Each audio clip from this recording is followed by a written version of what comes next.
ఇక మనకు BJP MP ఉన్నాడు, ఆయన ఉన్నా లేనట్టే లెక్క. అంతకుముందేమో బాగా మాట్లాడేది, మాధవ్ నగర్ బ్రిడ్జ్ ఎందుకైతే లేదు అని తెల్లారు లేస్తే అదే మాట్లాడేది.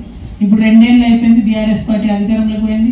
ఈ 2 ఏళ్లలో మళ్ళీ అరవింద్ గారు ఎన్నిక కాబడ్డారు. మరి ఇంతవరకు మాధవ్ నగర్ బ్రిడ్జ్ అట్లనే ఉన్నది, ఎక్కడ వేసిన బొంగడు అక్కల్లాగా. మరి అప్పుడు అనేటప్పుడు అరవింద్ గారు ఇక్కడ కే ట్యాక్స్ నడుస్తుందని. నేను ఇలా అడుగుతున్నా, ఇప్పుడు ఏం ట్యాక్స్ నడుస్తుంది అరవింద్ గారు? మీ ట్యాక్స్ నడుస్తుందా? ఎందుకోసం ఇంకా మాధవ్ నగర్ బ్రిడ్జ్ పనిచేస్తలేదన్న విషయం మీరు చెప్పాలని నేను డిమాండ్ చేస్తున్నా. మీకు చిత్తశుద్ధి ఉంటే ఫస్ట్ మీరు ఇమీడియట్గా మాధవ్ నగర్ బ్రిడ్జ్ కోసం ధర్నా చేస్తారా? రేవంత్ రెడ్డి ఇంటి ముంగడ కూర్చుంటారా? మోడీ గారి ఇంటి ముంగడ కూర్చుంటారా? వెంటనే అవి తీసుకొచ్చి బ్రిడ్జ్ కంప్లీట్ చేయాలని డిమాండ్ చేస్తున్నా. ఇక రెండో విషయం, బీసీల బిల్లు ఏదైతే పెండింగ్ ఉందో ఫస్ట్ అరవింద్ గారు రాజీనామాతో శ్రీకారం చుట్టండి.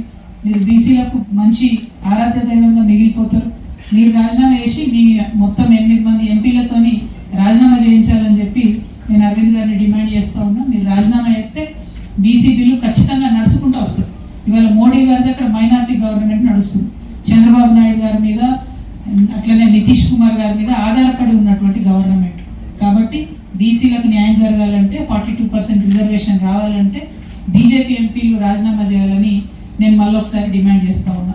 అదేవిధంగా ఇంకొక బీజేపీ ఎంపీ నేను జనం బాట పడుతున్నా అని తెలిసి నిన్న నా మీద నా కుటుంబం మీద ఏదో విమర్శలు చేసినట్టు తెలిసింది.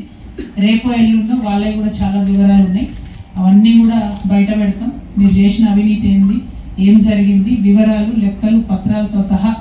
ఎవరైతే ఎంపీ గారు నా మీద నా కుటుంబం మీద లేనిపోని ఆరోపణలు చేస్తూ ఉన్నారో వారి వివరాలన్నీ కూడా పత్రికాముఖంగా బయట పెడతామని ఈ సందర్భంగా తెలియజేస్తున్నాం.